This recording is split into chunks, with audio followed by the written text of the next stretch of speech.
Is playing Subnautica a waste of time? In this game, you go around collecting resources to make better stuff, and you use that stuff to get more resources to make even better stuff, and on it goes. It is a tried and true gameplay loop. It's been done a million times, and it is meaningless. You're swimming around smashing rocks, and anyone watching you is like, yep, waste of time. I am a grown man, and I smashed those rocks all the way to the end of the game. What's more, I think you should too. So, what's going on? The thing is, even though a lot of people play games now, there is still this fundamental misunderstanding about what video games are. I still often encounter people who think that the normal forms of entertainment, books, movies, and television, offer meaningful experiences while games don't. And you get bad TV shows and really good TV shows, right? But games are just games, and gamers are either addicted or their lives are empty and it's just about distraction.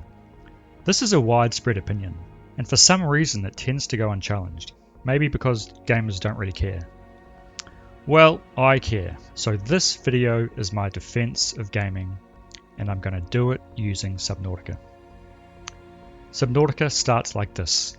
You're in this little room, you see an explosion through a window, things are crazy and confusing, then there's a fire.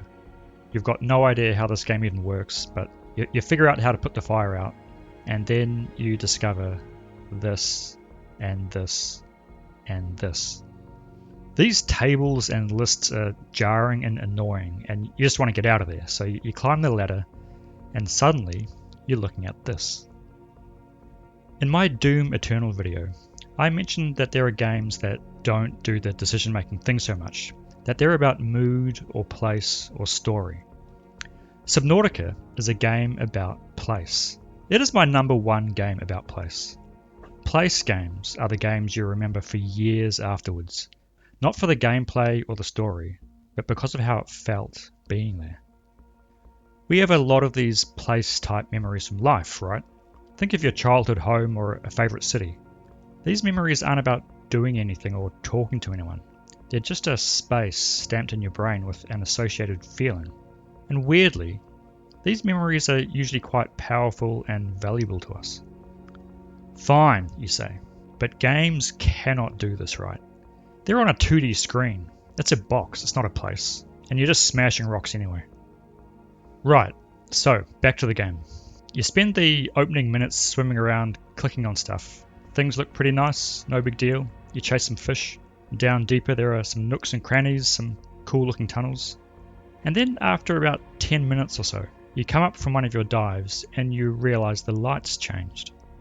Reds and oranges bounce off the water. You swim back to your escape pod, sit on the roof, and take stock of what you know.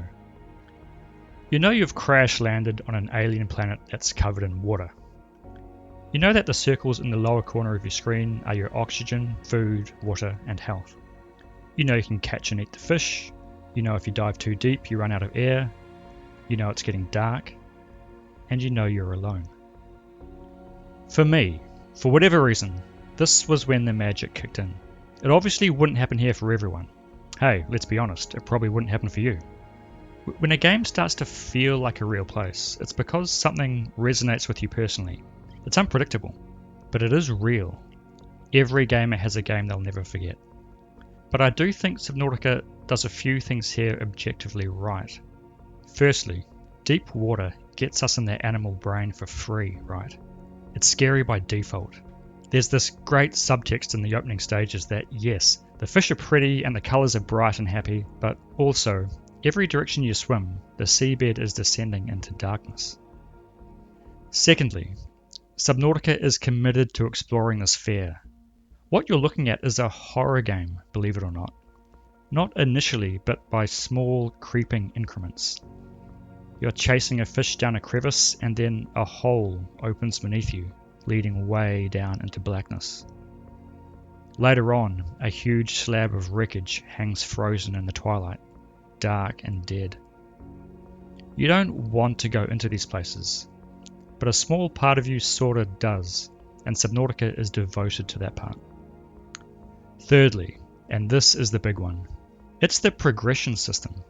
Your diving depth is limited by your gear. When you upgrade your gear, you can dive deeper. That is it. There are no levels, no gates, no stat checks, no skill checks, no bosses. It's just your dive depth. Why is this so great? Well, it means the whole world is sitting right there at the start of the game, which you can feel. But more importantly, it means that the areas at the edge of your dive depth are, by definition, dangerous places.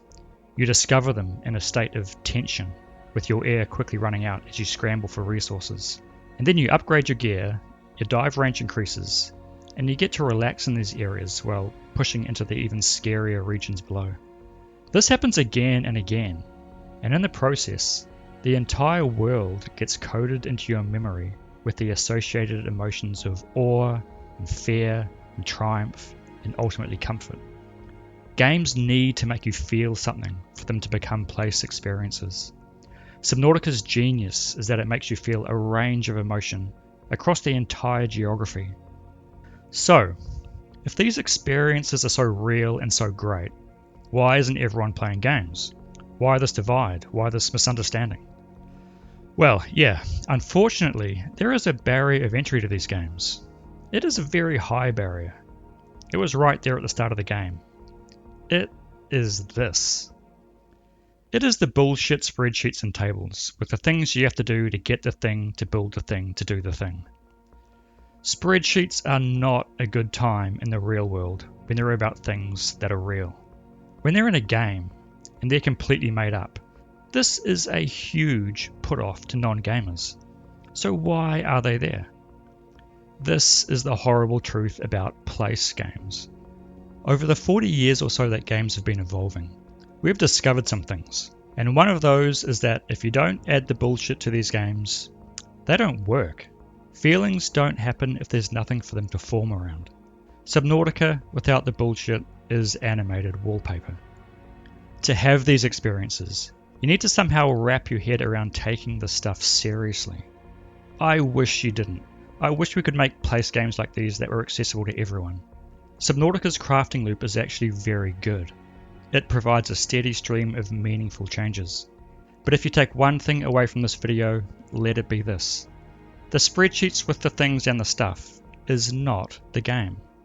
It is the necessary evil that allows the real thing to happen here, which is a genuinely satisfying experience of place. There is much more to Subnautica than what we've talked about here.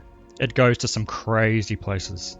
But look, traditional entertainment like books and TV and movies are all story-based media. That is, they're about people and relationships and how these change over time. And yeah, we are social creatures, but life contains other sorts of experiences. Flow is one of them. Place is another. Games are the medium we're using to explore these other experiences, and they are getting very good at doing it.